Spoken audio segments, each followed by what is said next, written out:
A plant so valuable it was worth its weight in silver once grew on a small strip of land in North Africa. It was so central to the ancient Mediterranean economy that the city-state of Cyrene actually put its image on their currency.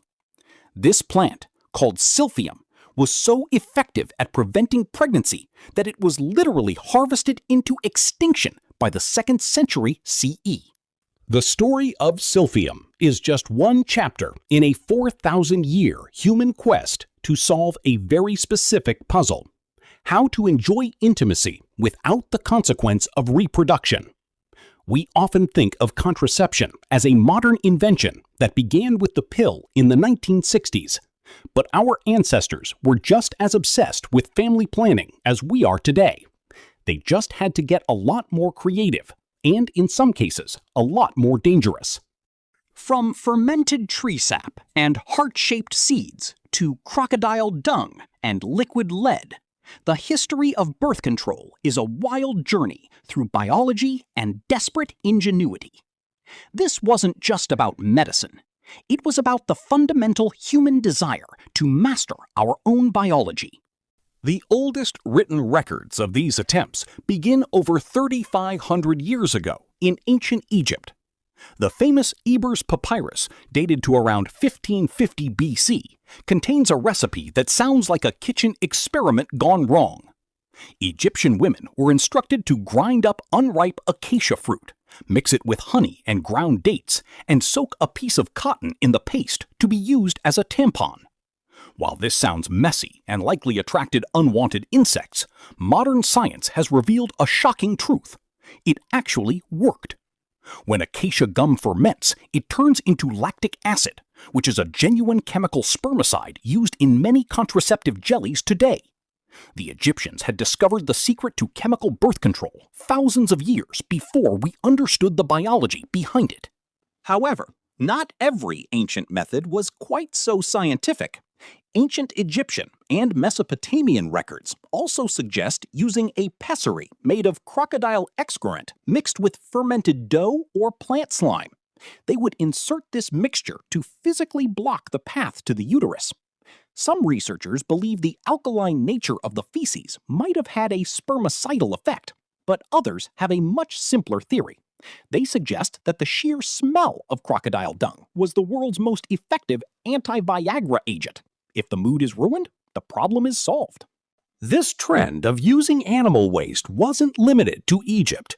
In India and the Middle East, historical records show women used elephant feces for the same purpose.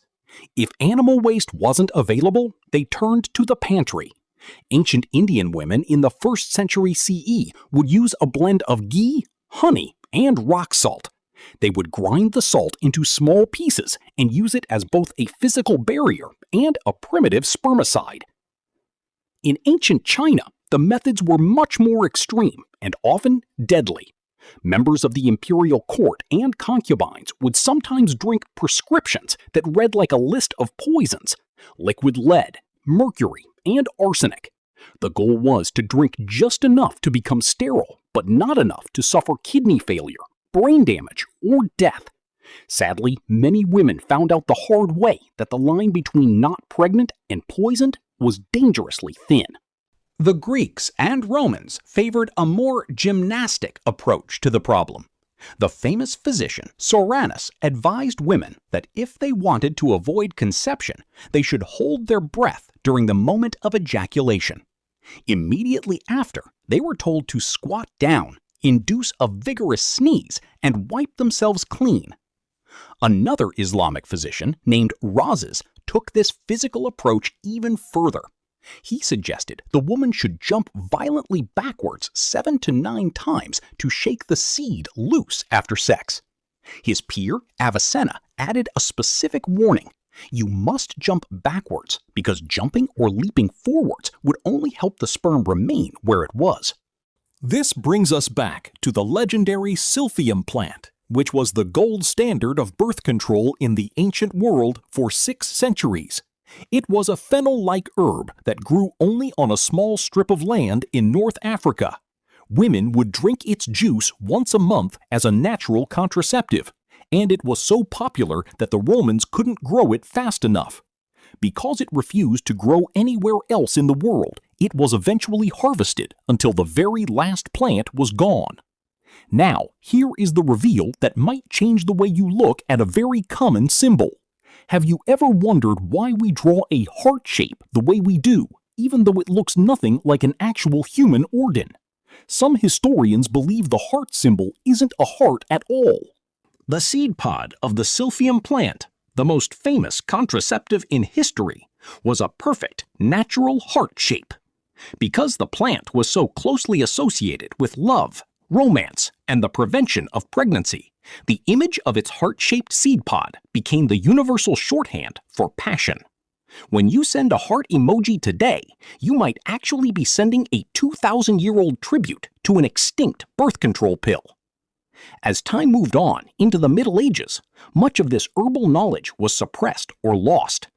Contraception became a vice against nature in the eyes of the church, and couples were forced to rely on more secretive methods.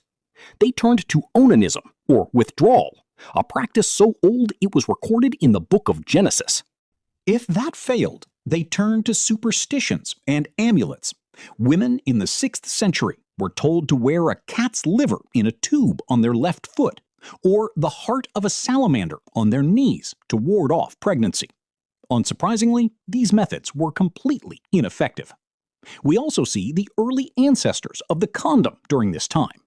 The legend of King Minos of Crete says he used a goat's bladder to protect his wife from his poisonous semen, which was said to contain serpents and scorpion. Centuries later, in the 1400s, the Japanese used glans condoms made of tortoiseshell or animal horn.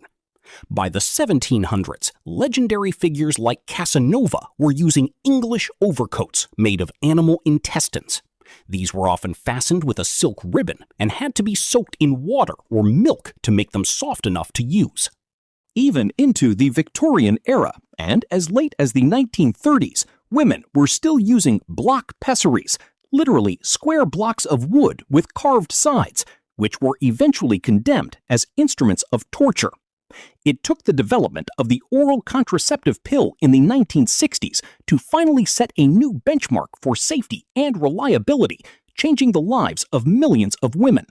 Looking back at this 4,000-year timeline, it's clear that the human desire for control over reproduction is one of our most consistent traits. We have used everything the earth provided, plants, animals, and even toxic metals, to try and master our own biology. We've come a long way from crocodile dung and wooden blocks to options that are 99% effective today. But the ingenuity of our ancestors shows that even without modern science, they had the drive to find a way, paving the road for the modern world one heart-shaped seed at a time.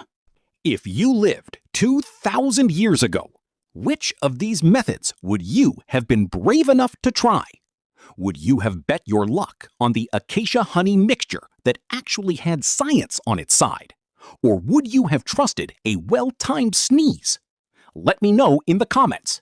And don't forget to subscribe for more deep dives into the strange history of being human.